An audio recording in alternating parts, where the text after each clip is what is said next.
datang kepada kelompok Andika kami memaparkan sedikit mengenai masa demokrasi terpimpin, yang mana definisi dari demokrasi terpimpin sendiri itu pertama kali diperkenalkan oleh Soekarno melalui dekret Presiden 5 Juli 1959, ditandai dengan kontrol kuat oleh Presiden Soekarno yang menggabungkan kekuasaan eksekutif, legislatif, dan yudikatif di bawah kendali dirinya. Ini diharapkan keadaan pemerintahan menjadi lebih baik. Namun kenyataannya pada masa ini disintegrasi masih sering terjadi, bahkan dalam skala yang jauh lebih besar, yang seperti kita ketahui bersama, yaitu B30 SPKI. Selanjutnya mengenai latar belakang, boleh disorot kepada rekan saya Aloysius Salbuka Sinaga. Ya, untuk latar belakang 30 SPKI sendiri itu terjadi akibat kegagalan memeratakan PKI Madiun pada tahun 1948. Banyak tokoh PKI termasuk Dan Aidit bersembunyi di luar negeri hingga munculnya era demokrasi liberal tahun 1950 sampai 1959. Pada pemilu 1955, PKI berhasil muncul sebagai salah satu partai terbesar bersama BNI, NU, dan Masyumi. Aidit kemudian berhasil mendekati Presiden Soekarno dan meningkatkan pengaruh PKI dalam pemerintah. Pada 1959, Indonesia kembali ke Undang-Undang 1945 dan Dan Aidit memainkan peran besar dalam mendorong program-program PKI, termasuk melalui manifesto politik Manipol yang dibuat oleh Soekarno. PKI kemudian memandang revolusi 1945 belum selesai dan bercita-cita membentuk negara komunis Indonesia. PKI menyebarkan isu Dewan Jenderal dan mengeluarkan dokumen Gilchrist yang mengindikasikan adanya kerjasama antara Angkatan Darat dan Inggris. Angkatan Darat pun dianggap sebagai antek nekolim, yaitu neokolonialisme dan imperialisme. PKI menganggap Angkatan Darat sebagai musuh utama karena selalu menolak program-program PKI dalam pemerintahan. Ya, seperti itu mengenai latar belakang dari G30 sendiri. Selanjutnya jalan pemberontakan akan dijelaskan oleh rekan saya, Mas Rizky. Ya, jalannya pemberontakan, PKI melancarkan aksi kudetanya pada 1 Oktober 1965. Dini hari di bawah pimpinan Letnan Kolonel Untung. Sasaran aksi kudeta tersebut adalah perwira AD yang dianggap sebagai penghalang bagi PKI dalam mencapai tujuannya. Upaya penculikan perwira AD yang diculik kemudian dibawa ke daerah Lubang Buaya hingga akhirnya tewas dan dikubur dalam sebuah sumur.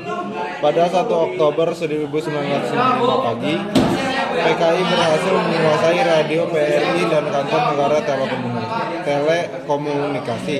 Selanjutnya, PKI menyiarkan berita Gios PKI yang telah berhasil menangkap perwira-perwira AD anggota Dewan Jenderal yang akan melakukan kudeta terhadap pemerintah. PKI pun membentuk Dewan Revolusi yang akan menjalankan pemerintahan dan mendemisionerkan kabinet Dwi Kora.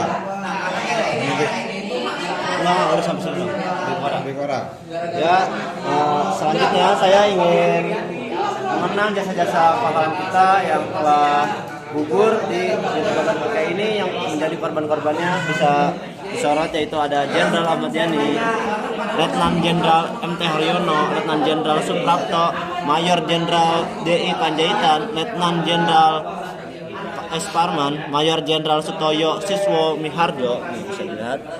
Ada Kapten Pierre Tendean. Ya, selanjutnya yaitu bagaimana cara pemerintah mengupayakan penumpasan PKI ini sendiri.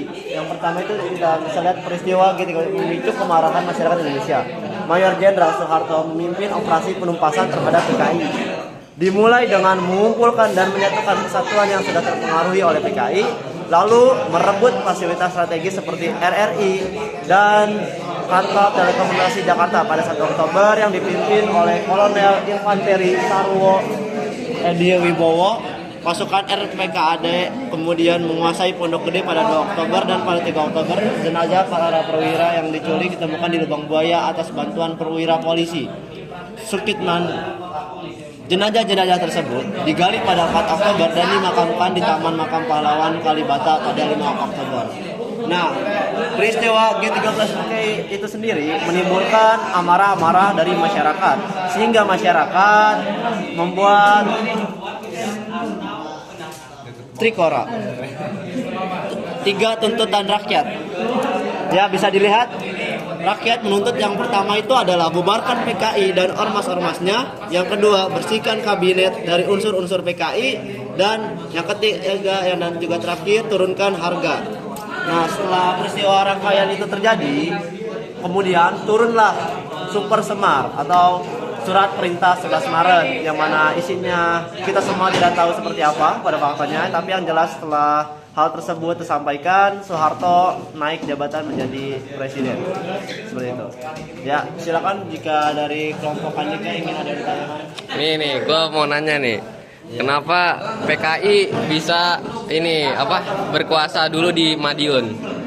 Ya, itu sebentar. Saya tahu kenapa dia menguasai pertama kali itu di Madiun. Iya. Madiun. Catat sih, nyatet. Kita tahu sih. Lu nyatet kelompok lu. Mana. Udah. Ya.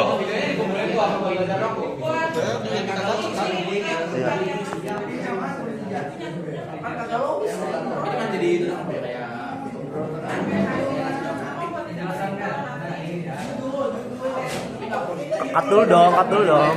Oh iya ya.